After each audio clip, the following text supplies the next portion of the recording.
What's up, people? Crazy Gun Noob here, and it's been quite a minute since I don't know, made a video or anything, actually, especially on this gun here. So I'm just gonna show what I've done to it thus far, or I mean, actually, it's done. This one's done. This is the Diamondback DB15. It was just the basic stock one, and it took quite a while, and that's my own fault.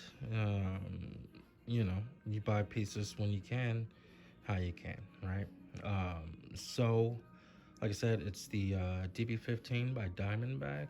When I got it, it was a sort of a gray, a steel metallic, not steel metallic, like a battleship gray maybe. I'm not really sure what they called it, but if you watched the previous video, I got it Cerakoted with my guy, my coworker.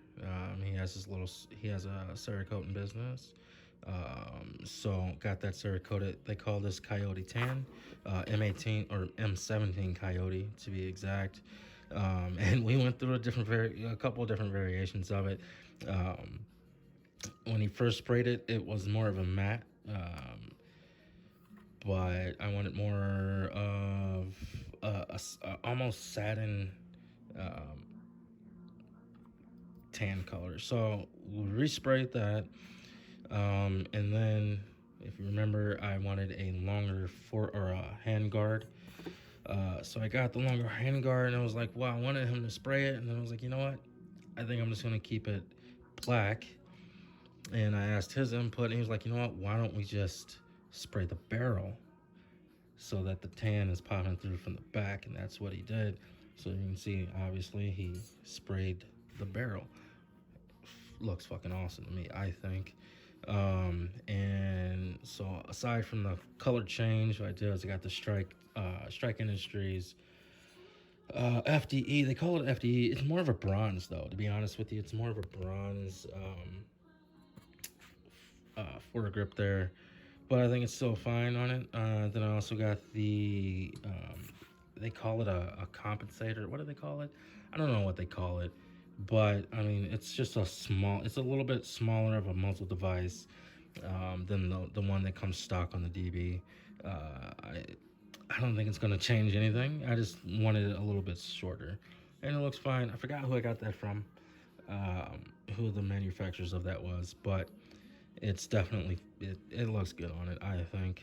I also have the Rise Armament RA140 flat trigger that I went ahead and put in there, which I think looks pretty decent on it. You know, it's supposed to be a 3.5 pound trigger.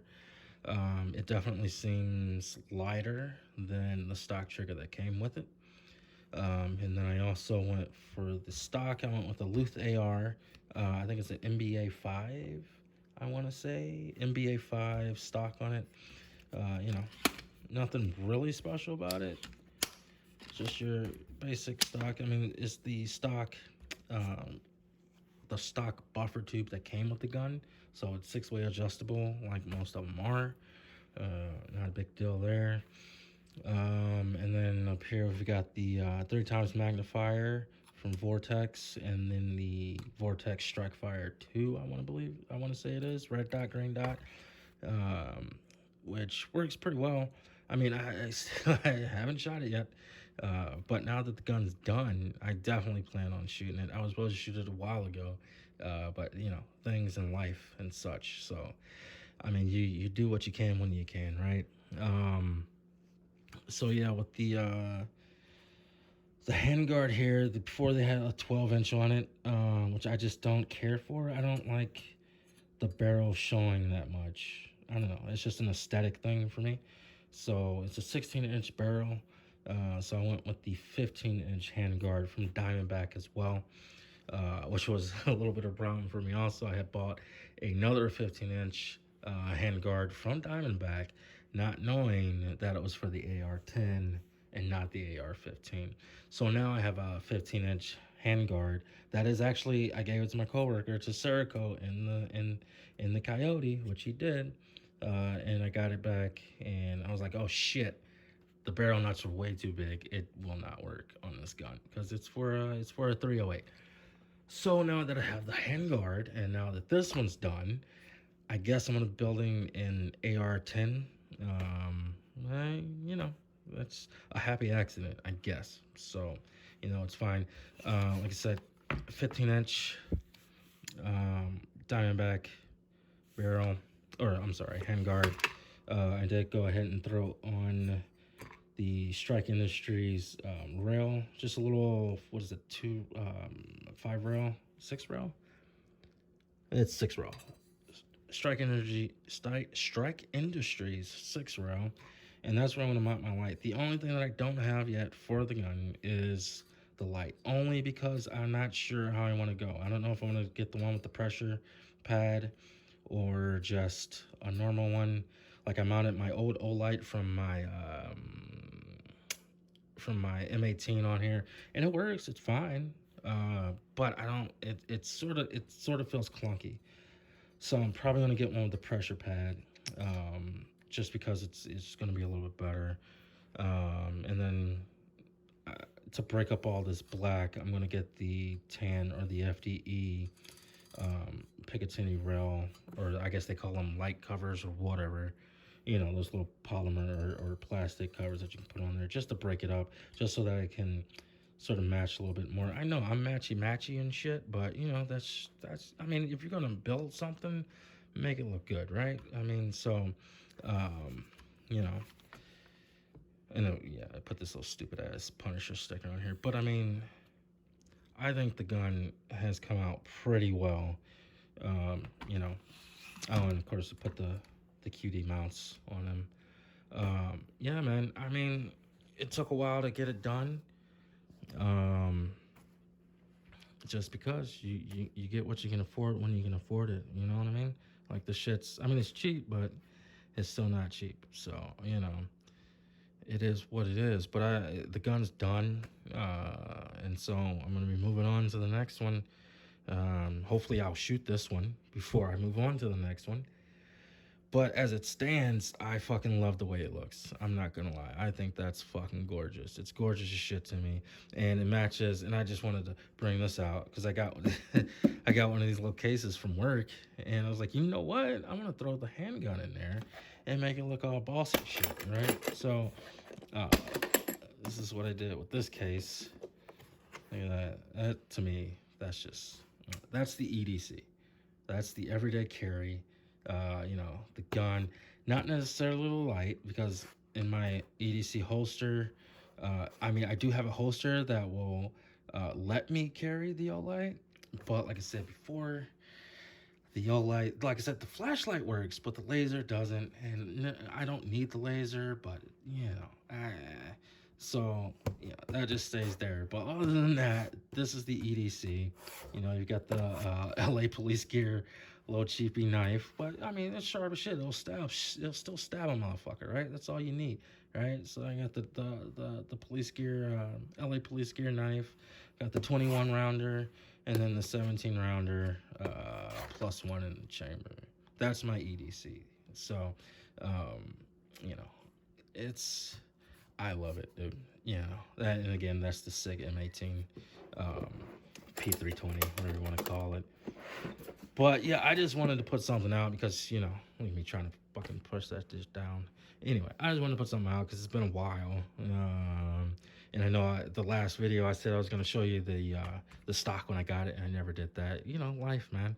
But the gun's done. The AR is done, until, or, you know, the light and the rail guards, or whatever you want to call those. And then, you know, I'm moving on to the AR-10. I'm pretty sure I'm moving on to an AR-10. The 308. I don't think I'm gonna go like massive barrel length on it. I think I'm gonna stop at I think I'm gonna just go with an 18-inch barrel. I don't want to do the 20 or 24-inch because that's just a little too extreme and way too big. I don't even have the space for that. So I think I'm just gonna go with an 18-inch barrel. And I'm gonna try to do it as cheap as possible. I know Bear Creek Arms makes a cheap upper. Although I don't like how they have, I don't care for the side charging handle on the Bear Creek. I can go PSA, but their upper is like $600, right? So with Bear Creek, you can get the upper with the side charging for $300, and then the lower, if I remember correct, was the Aero Precision. I think I can get that for what was it, 150 or 200, something like that. And then the lower parts kit is, I mean, it's basic AR-15. You can use anything for that. So the way that I had it priced out was about 630, maybe 633 for the upper, the lower, and the lower parts kit. So I don't know if I'm gonna go with that or not. Like I said, I don't like the side charging handle on Bear Creek Arms. So I don't know. And they make one that's not a side charging handle, but they're out of stock. So it's like, well, what do you do? I mean, do I wait? I don't really want to wait because this one's done. I need something to do with my fucking hands, you know? But for now, this is done, and it's good to go. And hopefully I can go and shoot it.